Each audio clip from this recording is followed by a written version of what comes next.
Comment trouver 52 millions d'euros pour financer les zones de secours sans licenciement et sans taxes supplémentaires? Un défi de taille imposé par le gouvernement wallon à la province de Hainaut, qui a pourtant décidé de relever le défi en mobilisant tous les étages de la maison provinciale, du politique jusqu'aux membres du personnel appelés à trouver des solutions.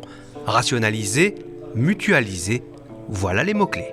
On a pu travailler de manière extrêmement sérieuse, à dégager des pistes, à faire en sorte de pouvoir trouver un avenir à la province avec un plan qui n'est pas simplement un plan qui va percoler dans le budget de cette année 22, mais qui aura des effets sur les 3 prochains budgets. Si le personnel représente près de 70% du budget provincial, il n'est pourtant pas question d'y toucher. Un gel des recrutements, le non-remplacement des départs à la retraite permettront d'économiser plus de 22 millions d'euros. En faisant ce moratoire sur l'emploi, ça peut paraître un paradoxe, on sauve l'emploi provincial, c'est-à-dire qu'il n'y aura pas de licenciement, et je le répète encore, tous les avantages sociaux seront gardés, le haut taux de statutarisation sera maintenu.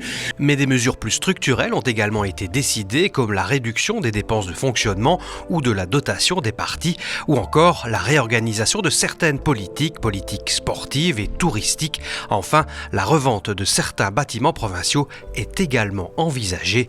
Les décisions sont fortes. On est sorti aussi de cette logique linéaire, puisque à un moment donné, on aurait pu avoir la râpe à fromage en disant moins 5 ou moins 10% pour tout le monde. Non, c'est un passage au crible avec certains articles qui sont purement et simplement mis à zéro, d'autres où c'est moins 50%, d'autres où c'est moins 10%, et d'autres où c'est le statu quo par rapport à l'année précédente.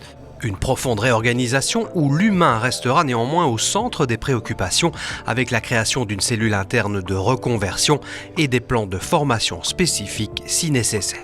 Faire un bilan complet de l'individu avec toutes ses aptitudes et aussi ses motivations pour essayer de l'orienter vers des postes où effectivement il y a un besoin criant de personnel par rapport à des missions qui sont maintenues. Je pense qu'il faut vraiment activer plus que jamais les leviers de la solidarité, du partage, mais il y a vraiment une place pour chacun à la province. L'idée, c'est vraiment, comme l'a dit notre président, ne laisser personne au bord du chemin. Le personnel va se mobiliser ici, va faire des efforts importants jusqu'en 24, mais il faudra un moment que l'on fixe une fin, une ligne rouge quelque part qu'on ne refranchira pas, de manière à ce qu'on ne doive pas recommencer cet exercice tous les 3 ans. En attendant, l'institution provinciale fait sa révolution et change de visage.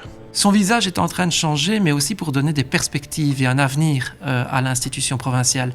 Et donc, clairement, ce qui est mis sur la table à l'heure actuelle, c'est pour que l'institution puisse se positionner à long terme au niveau des pouvoirs publics, et une institution où chacun a sa place et chacun a un avenir professionnel au sein de l'institution provinciale.